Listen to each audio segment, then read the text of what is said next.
Chers téléspectateurs, bonjour, bienvenue dans notre émission Saveurs d'Algérie où nous vous présentons des plats qui nous rappellent les saveurs, les goûts et les couleurs de notre cher pays. Aujourd'hui, nous allons vous présenter comme plat la soupe emblématique de l'Ouest algérien, la harira. Donc pour cela, nous avons besoin d'une cuisse de poulet, d'agneau, nous avons besoin d'oignons, 2 gros oignons, nous avons besoin de 2 tomates concassées, de 2 carottes coupées grossièrement, d'un petit bol de pois chiches et une cuillère à café de chacune de ces épices. Donc il y a du gingembre, il y a du poivre noir, du curcuma, ras el hanout, du paprika, soit un paprika doux, soit un mélange de paprika piquant et doux en fonction de vos goûts, de sel, de cumin, de safran, de cannelle, 2 cuillères à soupe d'huile neutre, 2 cuillères à soupe de chicha et 2 cuillères à soupe de farine mélangée avec de l'eau, avec 1 cuillère à soupe de levure boulangère qu'on a laissé gonfler depuis la veille et un bouquet garni où il y a du persil, de la coriandre et le krafs. Alors, maintenant, pour préparer notre plat, nous avons besoin d'allumer notre marmite, mettre nos 2 cuillères à soupe d'huile, mettre notre agneau et notre poulet.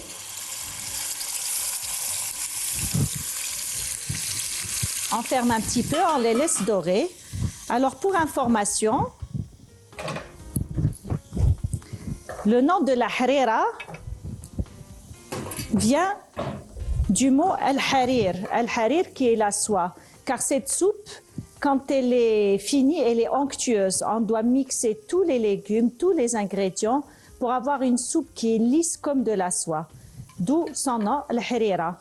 Avant, il l'a mixé avant au hachoir traditionnel. Maintenant, bien sûr, c'est un petit peu plus moderne.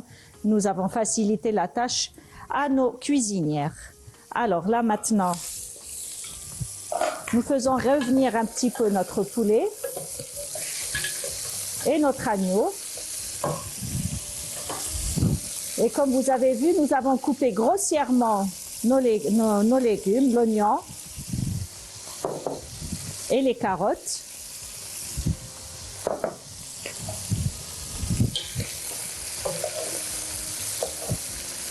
Qu'on fait revenir. Et maintenant, on va mettre nos épices. Car plus les épices reviennent un petit peu dans cette huile, plus ça sera parfumé et savoureux. Donc, nous allons commencer avec notre sel.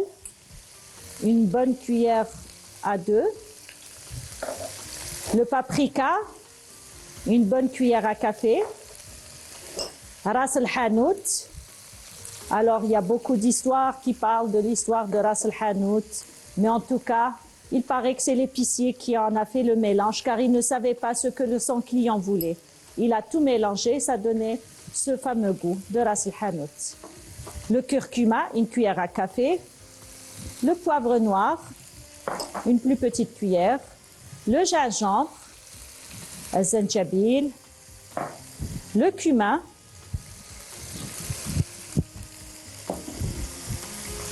Le safran. Et un bâton de cannelle. Alors l'oignon, les carottes, ainsi que ces épices doivent revenir un petit peu pour parfumer et donner des saveurs. Vous savez, toutes les épices qu'on met ici, elles ont plein de vertus qui sont très bonnes pour la santé, qui aident à la digestion. Et c'est une soupe emblématique de notre région, de nos régions de l'Ouest algérien. J'en ai goûté un petit peu partout. Il y a différentes sortes de harira. Il y en a qui la font juste avec le poulet, juste avec l'agneau, parfois seulement avec du veau. Il y a de la harira, en tout cas moi j'en ai goûté un petit peu à Oran, à Tlemcen, à Gherdaya, à Sidi Bel Abbas. Chacun a sa harira, chacun met ses ingrédients. J'ai essayé de vous présenter une des recettes que l'on voit le plus souvent, mais il y a autant de harira que de wilaya, que de communes, que de maisons, que de familles. Donc, on ne peut jamais présenter la vraie recette originelle et originale. Voilà, nous avons fait revenir un petit peu tous nos légumes. On mélange toujours pour que les légumes soient complètement remplis de ces épices. On met notre bouquet. Alors, ce bouquet est composé, comme je vous l'ai dit, de coriandre, de persil, de céleri et de menthe, nana. Alors, il y en a qui font plus de persil, il y en a qui font plus de menthe, il y en a qui font plus de céleri, il y en a qui mettent pas de céleri aussi. C'est un petit peu pour chaque maison, pour chaque foyer, mais ça, c'est une recette plus ou moins typique, on va dire. Alors, comme d'habitude, j'ai mis à bouillir préalablement de l'eau pour pouvoir cuire un peu plus rapidement notre soupe. On va rajouter environ 1,5 litre d'eau bouillante.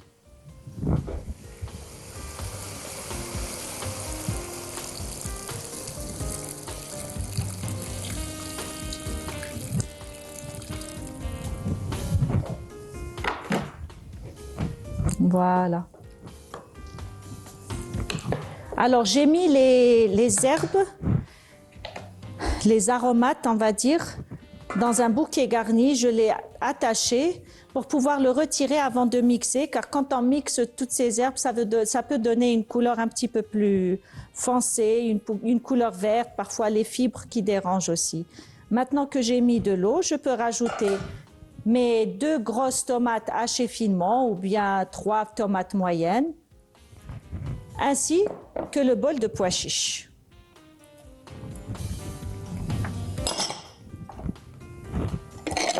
Maintenant, on va laisser agir la magie de ce plat, de ces épices, de ces légumes et de cette viande. Moi, j'ai bien voulu vous montrer cette recette avec de l'agneau et du poulet, car ça se marie très bien. Ça parfume, ça donne un goût complet, velouté à cette soupe, à la harira. Donc voilà, nous allons la laisser cuire notre poulet, nos pois chiches, nos légumes. Et dès que ça sera bien cuit, on se retrouve pour la suite de la recette.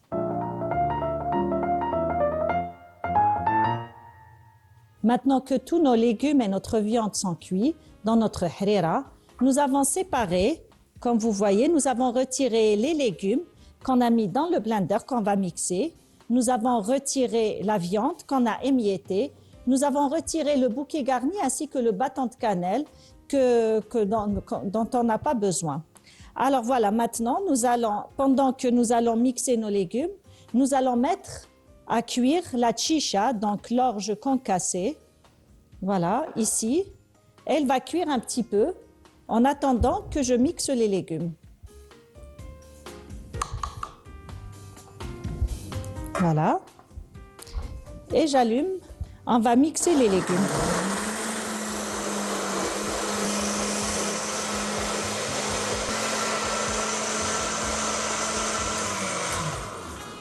C'est juste des légumes, donc ça n'a pas besoin de beaucoup de mixage. Maintenant, on va les remettre dans notre harira qu'on aura mélangé au préalable un petit peu. On a permis à la chicha de boire un petit peu de cette harira qui était liquide avant de remettre nos légumes. Alors, dans les légumes, j'ai laissé aussi les pois chiches. Il y en a qui laissent quelques pois chiches pour la décoration, mais moi, j'ai proposé ici la harira complètement lisse où on ne retrouve pratiquement rien pour revenir à l'origine de son nom, donc harira comme de la soie. Voilà, on mélange tout. Et maintenant que c'est en train de bouillir, nous allons rajouter notre farine qu'on a diluée avec de la levure boulangère pour épaissir notre soupe.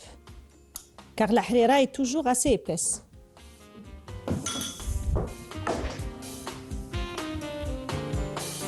Voilà, maintenant nous allons la laisser cuire. On peut rajouter aussi nos morceaux de viande émiettés.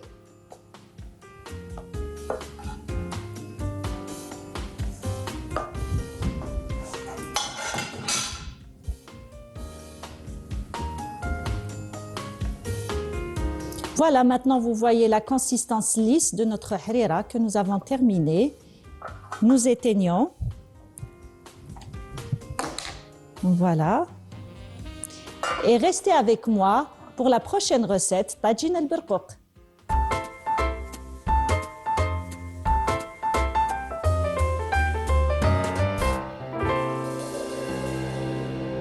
Alors, nous revoilà pour notre plat de résistance, le tajin al-birqoq. Donc, pour cela, nous avons besoin de 2 tranches d'agneau, 2 oignons moyens, nous avons besoin de 250 g de pruneaux, nous avons besoin d'amandes, nous avons besoin de 3 cuillères à soupe de miel, 2 cuillères à soupe de smen, nous avons besoin d'une petite quantité de safran qu'on a dilué dans de l'eau, du sel, 2 cuillères à soupe d'eau de fleur d'oranger, 1 cuillère à café de cannelle, un bâton de cannelle. Voilà, nous allons préparer notre plat dans ce tajin. Nous allons mettre notre smen, le beurre clarifié. On va le faire fondre. Et par la suite, nous allons mettre l'agneau, le sel, les épices. Et il n'a pas besoin de cuire vraiment dans de l'huile. On va rajouter rapidement de l'eau qu'on a mis à bouillir au préalable. Ce plat donc est souvent présenté lors d'occasions, lors de fêtes. Et c'est pour recevoir les invités et pour les surprendre avec le goût sucré, salé entre l'agneau, le miel et les pruneaux. Les pruneaux sont excellentes pour la santé, elles sont très bonnes pour la digestion. Alors l'origine des pruneaux, ils viennent un petit peu d'Asie et aussi d'Europe. Et ces pruneaux noirs, elles sont spécifiques pour justement nos plats en Algérie. On les a adoptés très très vite pour nos délicieux plats. Voilà, l'agneau, nous allons le mettre maintenant, nos 2 tranches d'agneau.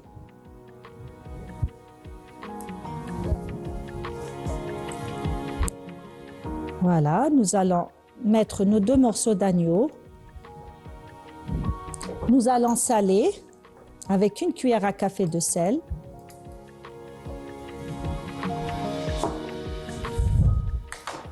Et nous allons le laisser revenir un petit peu. Voilà.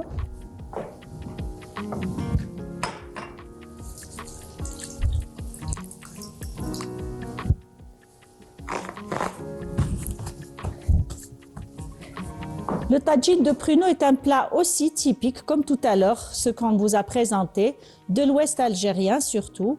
Il est présenté, donc, comme je vous ai dit, dans les fêtes, dans les occasions, comme plat principal. Parfois, il est accompagné d'autres fruits. Donc, parfois, c'est des abricots séchés, parfois, il y a d'autres fruits. Mais ça, c'est spécialement le tajin al-birqoq. Donc, il se limite vraiment aux pruneaux. Voilà, vous entendez la viande qui commence un petit peu à revenir. Nous allons la retourner. On n'a pas besoin qu'elle prenne de la couleur, comme je vous ai dit. On rajoute un petit peu de cannelle pour aider la viande à se parfumer. Voilà. Alors, voilà. Et par la suite, donc, comme je vous ai dit, je fais bouillir l'eau au préalable pour pouvoir accélérer la cuisson de mes ingrédients. Dans ce plat, on vous l'a proposé avec du miel pur, 3 cuillères à soupe. Il y en a qui le préparent aussi avec le sucre, mais comme on essaye maintenant de proposer des plats traditionnels, savoureux, tout en gardant le côté healthy le plus possible pour pouvoir apprécier sans culpabiliser, comme on avait dit déjà. Alors, voilà.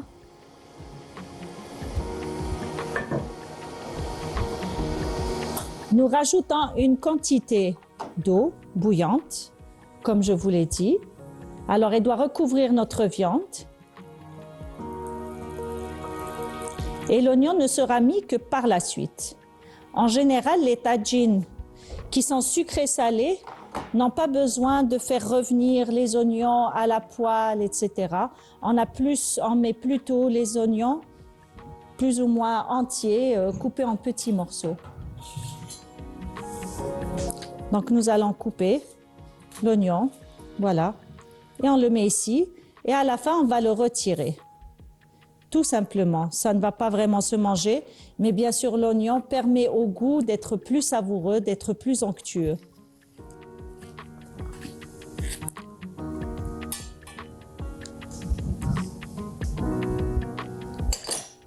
Voilà. On va le laisser cuire, on va laisser cuire nos ingrédients, notre agneau. Pour le moment, comme vous voyez, le plat est plutôt salé, il est juste parfumé à la cannelle. C'est vers la fin que l'on va rajouter le miel pour pouvoir le parfumer et lui donner ce fameux goût sucré-salé. Maintenant que c'est en train de pratiquement bouillir, entre-temps, nous allons cuire nos pruneaux. Alors, pour que les prunes puissent avoir un goût plus tendre, moins dur, parce que parfois on les achète, elles sont dures, parfois elles sont tendres, parfois elles sont... Donc là, maintenant, on va la faire à la vapeur. Ça nous permettra d'apprécier vraiment le goût de nos prunes et que ça soit facile à mâcher et plus digeste. Les prunes sont excellentes pour la santé, elles sont excellentes pour la digestion, elles sont très riches en minéraux, surtout les pruneaux quand ils sont séchés. Donc, ils ont gardé vraiment tous les bienfaits des minéraux, ils ont gardé le fer aussi, c'est riche en fer, c'est riche en calcium, donc ça permet de se fortifier les os, c'est énergisant, c'est une bonne boisson, c'est un bon aliment. Et c'est pour ça qu'on le sert dans les fêtes, parce que en général, les gens restent pour la soirée, ils veillent, donc il leur faut de l'énergie par la suite. Donc nous allons mettre nos pruneaux à la vapeur.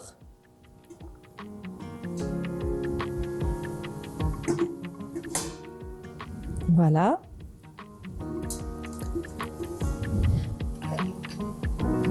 On va fermer et on va les mettre à la vapeur pendant juste 5 minutes, le temps de les faire un petit peu ramollir. Parce que déjà, ces pruneaux sont assez ramollis, assez tendres.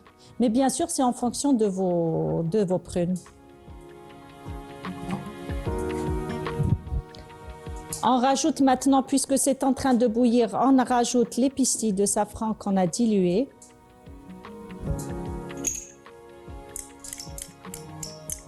Pour continuer à parfumer, à colorer notre plat. Et l'eau de fleur d'oranger. Alors l'eau de fleur d'oranger, dès qu'on la met dans notre cuisine, ça sent tout de suite la cuisine algérienne, la cuisine du terroir. Donc voilà, maintenant que c'est en train de bouillir, on mélange bien, on dilue notre safran, on s'assure que tous les produits, toutes les épices sont bien mélangées. On va laisser bouillir cela. Voilà, on a fermé. On laisse cuire notre viande, on laisse cuire à la vapeur notre pruneau et on se retrouve tout à l'heure.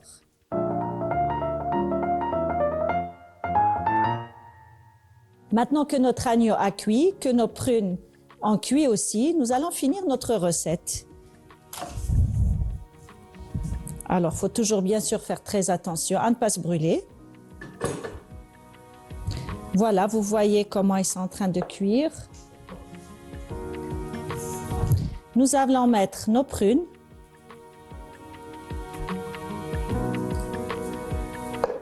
Voilà, elles vont un petit peu s'imprégner du jus de cuisson et échanger aussi avec, donner leur goût aussi au jus de cuisson de notre agneau. Nous allons rajouter un bâton de cannelle pour parfumer vers la fin. Et nous allons rajouter les 3 cuillères à soupe de miel. Ça nous permet d'épaissir, de donner le petit goût sucré après avoir laissé l'agneau bien cuire dans son jus, dans sa cuisson salée.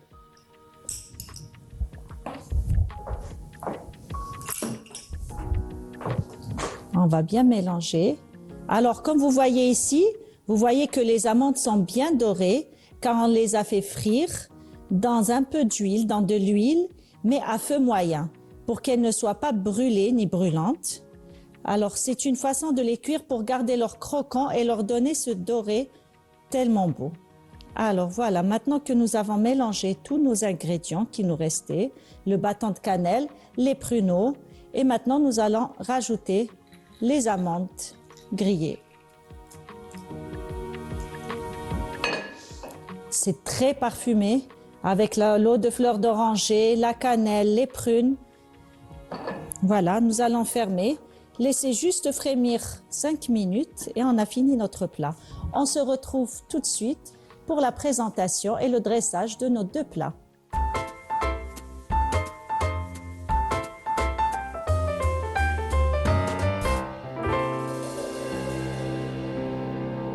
Nous voilà maintenant, après avoir dressé notre table de l'Ouest algérien, au parfum et aux senteurs de l'Ouest algérien, avec comme entrée une harira, cette harira qui est onctueuse, qui est douce, qui est soyeuse, donc d'où le nom harira, avec accompagné juste de coriandre. C'est tout simple et c'est délicieux.